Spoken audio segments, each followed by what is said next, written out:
ভোটের মাঠে level playing field নিয়ে যখন নানা প্রশ্ন, তখন রংপুরের পীরগঞ্জ যেন ব্যতিক্রম। প্রচারের মাঠে আছেন প্রতিদ্বন্দ্বী সব প্রার্থীরা। সত্যি যেন এখানে ভোটের উৎসব। রংপুর থেকে আরো জানাচ্ছেন গোলাম কাদের রবু, ছবি তুলেছেন তারিফ মল্লিক।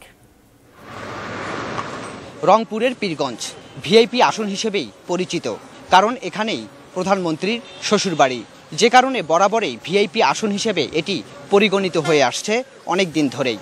এবারে আওয়ামী লীগের প্রার্থী হিসেবে এখানে নির্বাচন করছেন জাতীয় সংসদের স্পিকার ডক্টর শিরীন শারমিন চৌধুরী। যারা প্রার্থী আছেন তারা তাদের প্রচারণার কাজ করবেন, তারা মানুষের দরজায় দরজায় যাবেন, ভোট চাইবেন।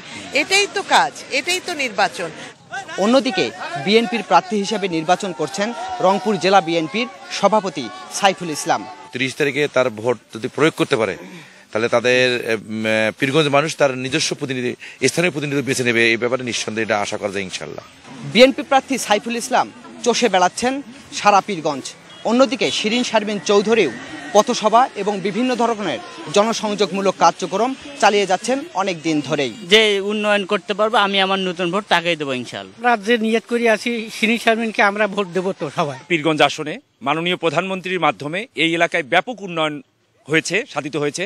এখানে নির্বাচন শুরু হওয়ার পর থেকে প্রার্থীরা খুব সুন্দরভাবে প্রচারণা করতেছে। কোনো সহিংসতার খবর আমরা এখনো পাইনি। এ পর্যন্ত কোনো দুর্ঘটনা ঘটেনি। পরিবেশ খুবই সুন্দর বিরাজ করছে।